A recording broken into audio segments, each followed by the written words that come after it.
What's up, fellow barbarians? It's time to go over the patch notes and what's new for Season 6.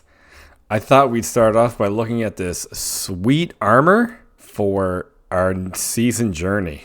That looks awesome, man. I am super excited to get that. I think that's going to be super cool. There was a ginormous campfire chat with all kinds of awesome things. I'm going to go over some of the generic things first, and then we're going to get to the barbarian items, which I'm really interested to see for the second half of the video. Itemization changes. Really awesome.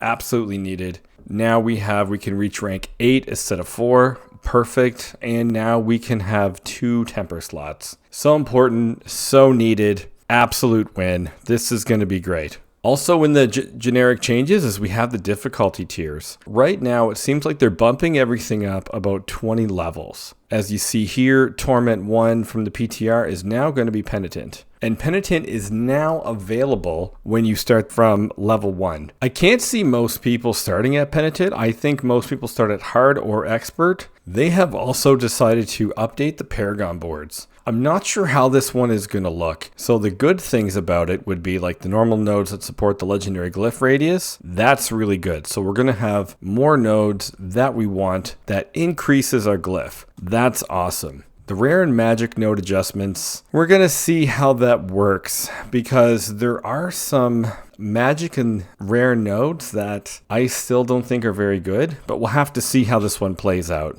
Couple changes to rewards that are definitely worth noting. A significant increase to ancestral drops from Nightmare Dungeon and Whispers. I think Whispers are going to be very important to do in the end game because of this drop rate. So we're going to have to try some out, see how it goes, see if they're going to be worth it. Nightmare Dungeons, you're going to do them anyway to get masterworking materials, so this will be really good as well. And another great thing is that Paragon glyphs will now drop from the pit. Super good change as well. Runes, there has been a lot of changes with the runes, so I'm going to put the patch notes in the bottom of my video, and there's a lot of them to go over, so we'll have to play test those. I'm not going to go over all of them. I'm just going to let you guys know that there's mega changes in that. The next thing I wanted to go over was the Dark Citadel. I think the Dark Citadel looks super awesome.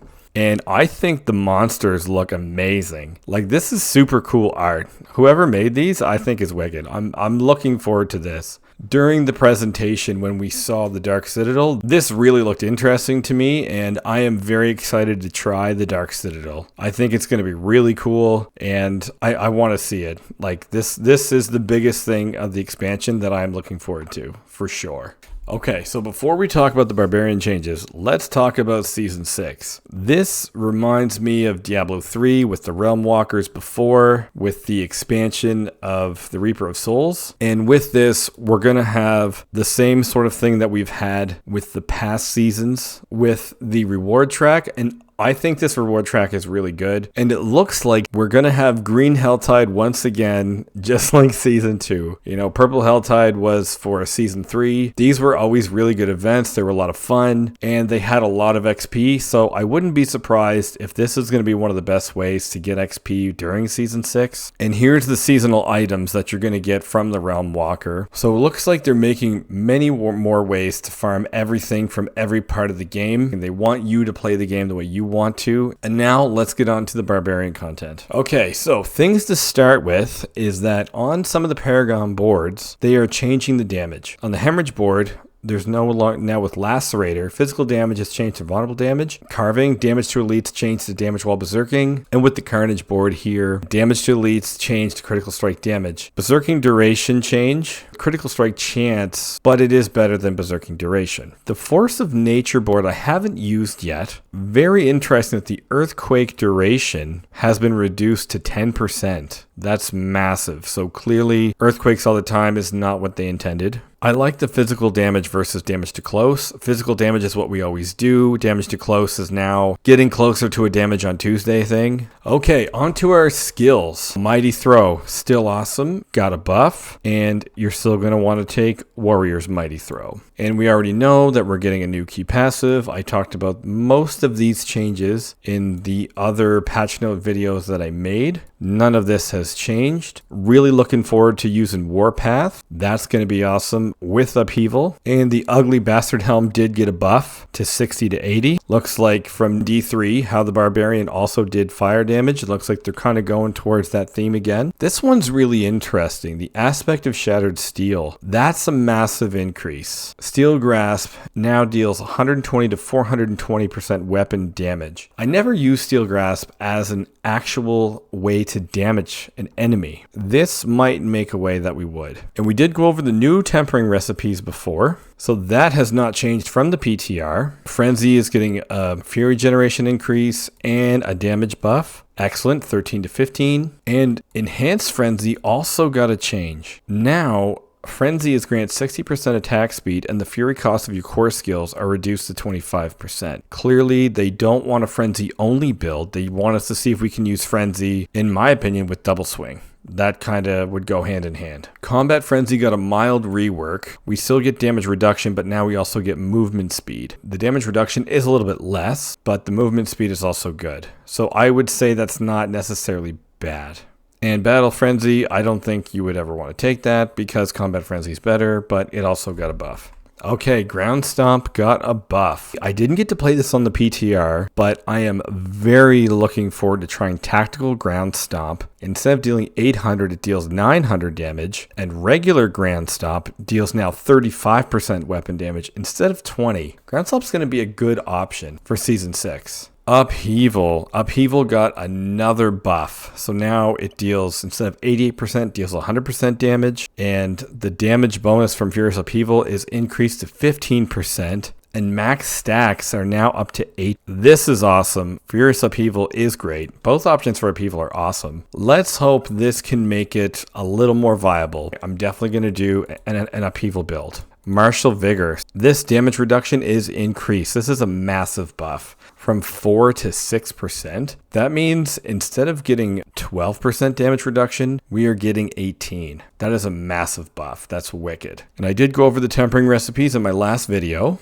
And let's go over some legendary aspects that have changed. So this is one specifically for Upheaval. It gets a buff. Excellent. Really hoping Upheaval will be viable. I'm crossing my fingers. I'm going to give it a try. This one is a nerf. This one sucks. You cast a shout and we have a max cooldown reduction of 6 seconds. That's pretty easy to do. You have 2 shouts. You can almost get it to be 0. Now, every time you cast a shout, it has a maximum of 50% cooldown. If your shout's still 25 seconds, max 50%, it's still going to be 12. You hit another shout, it'll be 6. This is a big nerf. And we have a couple changes with our unique items. One is with Twin Strikes. I use Twin Strikes in my Double Swing build, and they're increasing the damage from 30 to 60. I think this is awesome. I already thought this was a really good unique, and they're giving it a bigger buff so that instead of doing all your damage with Dust Devils, you'll hopefully be able to do some more damage with Double Swing. Definitely going to give that a try. Overkill.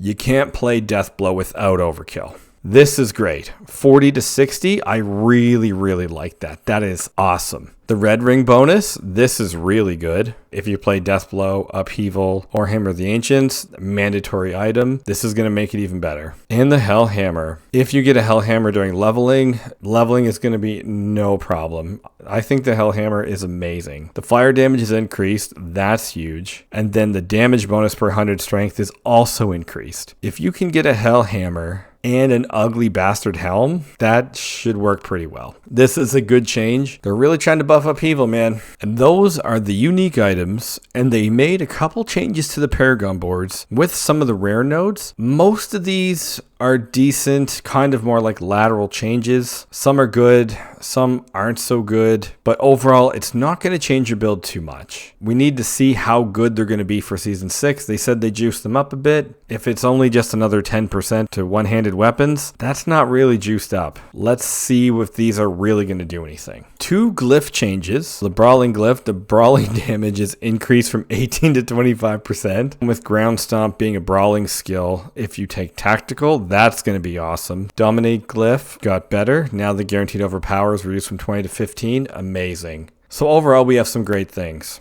So overall, they didn't make too many changes from the PTR except for bring some more power down. And the best part about the actual Campfire chat was this. was this guy right here. I think this was awesome that they put this in during the Campfire chat. I think every time they took a break, this should have played 100%. Anyway, I am excited to see how these changes work. I'm excited to see how Season 6 plays. There's a lot of content with Season 6 and with the expansion. I'm super excited to play Barbarian. I will try the Spiritborn eventually, but I'm definitely going to go Barbarian first. Absolutely. Overall, we have some positive changes. I wish we had some more buffs, but I'll take something better than nothing. So Barbarian will still be decent in Season 6. I still think it might need a bigger buff for Season 7. I still think we might be mildly weak, but we'll have to wait and see. I'm very happy that Upheaval got a buff. I'm happy with the new tempering recipes, and I'm excited to make some new builds. Alright guys, thanks for watching, and I'll see you next time.